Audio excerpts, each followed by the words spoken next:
The concept covered in this talk are control strategies. Now, we'll take some examples to describe the concept. The first example will be driving a car. Now, just to recall the terminologies for process control, we said that every control problem starts with an objective. Now, the objective for this problem may be two. One of the objectives is to maintain speed. So we're going on a road, so you need to maintain the speed limit and to stay beyond the speed limit, also to maintain a reasonable speed so that you can go from one place to another within a given time. Now, as you know the terminologies, when you define an objective, that defines the output for this control problem.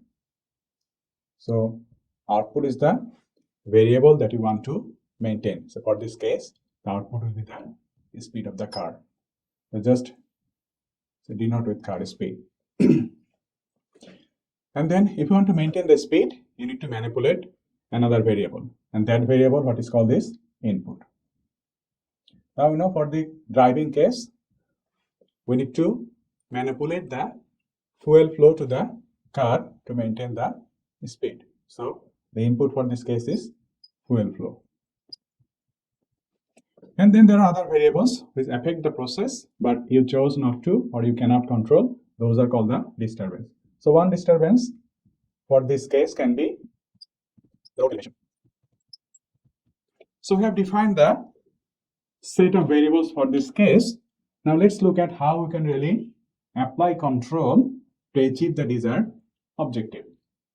Now, as we do on a regular basis, that we maintain the car by manipulating the car speed, but what is the basis for maintaining or for manipulating the fuel flow? So on a regular basis, what we do, suppose we take this to be strategy A. So the first step, we measure something. So maybe we can measure the speed of the car to check whether it's at the desired value or not. So when we measure the speed, that information goes to our brain and we do some comparison and calculation. So that's done in our brain, that if the speed is below what is desired, then we say that okay, we need to increase the fuel flow, and the speed is above the desired value, then we need to decrease the fuel flow. Now, when you do it, when it's done in the brain gives the information to our hand to manipulate, to our feet to manipulate the fuel flow. Then third step, what is done? It is manipulate the fuel flow. So this is one strategy that we can think about by maintaining, and that's done on a continuous basis. You go on to check the speed again, whether it's at a desired value or not, and then depending on the difference between the desired value and the current value, you take the action whether to increase or decrease the gas flow. Now, what can be the other strategy? So other strategy may be you are driving on a mountain road. So what you can think that, okay, when you're approaching an uphill, so before going to the uphill or when just near the uphill, you can think of increasing the gas flow so that the speed does not decrease.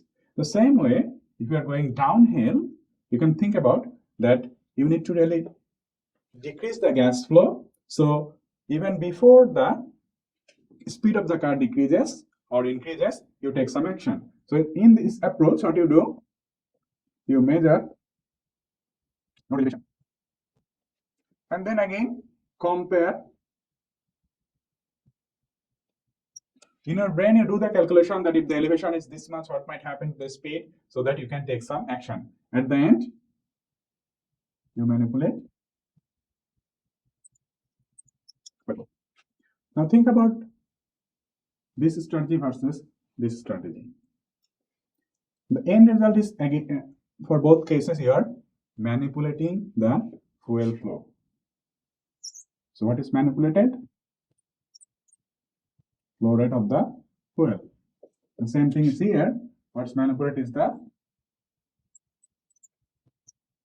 But what is the basis for changing this fuel flow here and fuel flow there? That's different. So for the first case, you manipulate the fuel flow based on the measurement of this speed. For the second case, you manipulate the fuel flow based on the measure of the elevation.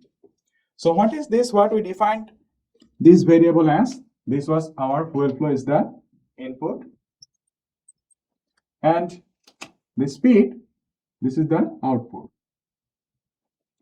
For the second case, again, fuel flow is the input, but this is what is the disturbance variable. So the difference between these two strategies is that for the second case, you measure the disturbance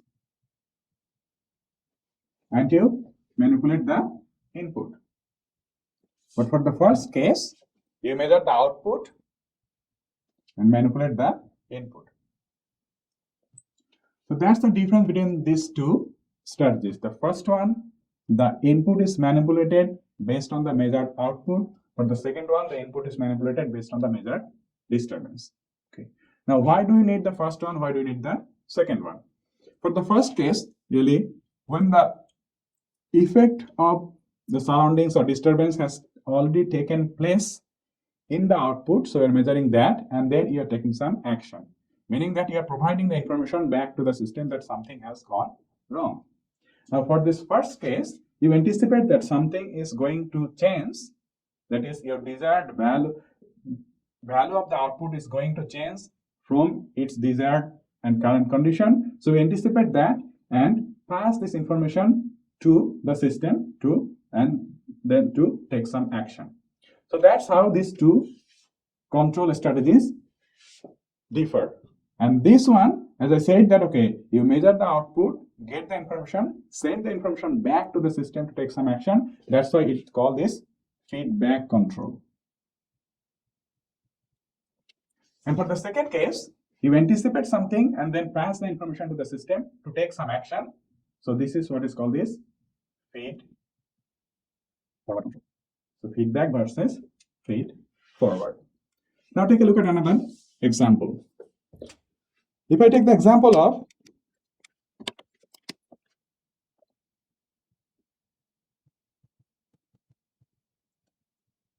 a room heating system. So for the room heating system, so suppose one objective is to maintain room temperature. So when you define that objective, so your output becomes room temperature, and the input, you need to manipulate something to maintain the room temperature. So suppose for this room heating system, if the input is maintained by, say, manipulating, say, airflow in the room. So I'm just keeping it general as the room. So it can be maintaining the cooling system or heating system. It works for both of the cases. So the one of the disturbances for this case can be the outside temperature. So if you want to apply feedback control for this system, what you do? You will have to measure the, again you'll have to manipulate airflow, that you have to do. And also for this case, you need to manipulate airflow. But for the feedback case, what you will do, you will measure the room temperature, which is the output for this case. So you measure the output and manipulate the input to maintain the output. For this case, you will measure the disturbance, which is the outside temperature. So again, for the first case, the input is manipulated based on the current output measurement. For the second case, the input is manipulated based on the disturbance measurement. Now, why do I need both? So typically in a room, if you want to maintain the temperature, you need to measure the room temperature and then maintain it.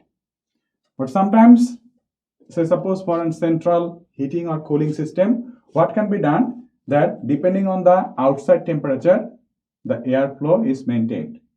So what can be the drawback for this case? Okay, if you are maintaining only the outside temperature and not measuring the inside temperature, in some cases what might happen that there may be some heat sources inside the room and that may cause some increase in the room temperature.